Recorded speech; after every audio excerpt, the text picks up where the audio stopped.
I think that after Iraq and Afghanistan, and after military officials, secretaries of defense, many generals went up on Capitol Hill and lied repeatedly about how well everything was going, when everything, right up until the day we lost. I personally love it when people without military backgrounds challenge defense officials in or out of uniform. Those days are over. They work for us. They work for the people. After Milley's treachery, I actually think one of Matt Gaetz's proudest moments was when he just, I've never seen anyone call on the carpet a general like Matt Gaetz did, who has no military experience. The idea that you're supposed to have military experience or you can't say certain things, I I hope those days are over or coming to an end, because and anyway, if this guy gets confirmed, nothing is everything is crazy. The world has gone mad. Sean.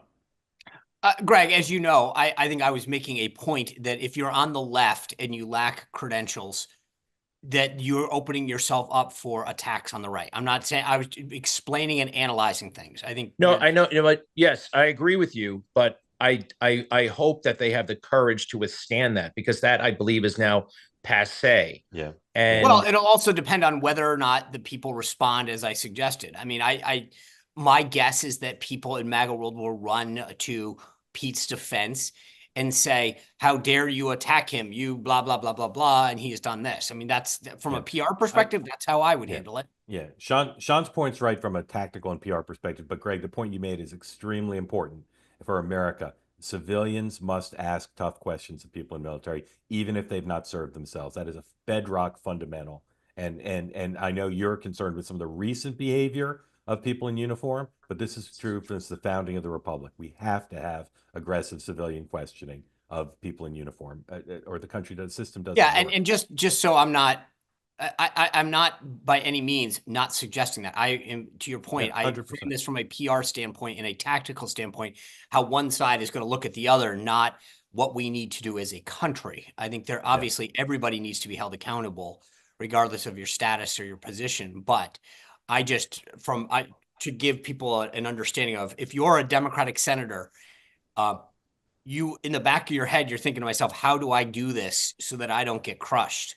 well, And if you're a Republican senator as well, and I I mean, agree with and you're right. That's the swampy way, and people, image conscious people, look at things, and not. You're giving me a reality, Sean, but so is Mark, and I hope that we go in the direction that Mark is talking right. I mean, about. you look at what Joni Ernst did. I mean, we talked about this on the show. Charlie Kirk and others savaged her. She goes back to Iowa the next day, comes out and says, we had a great conversation. I mean, basically, they are not immune to criticism, regardless of party. So I think you're right. It transcends lines.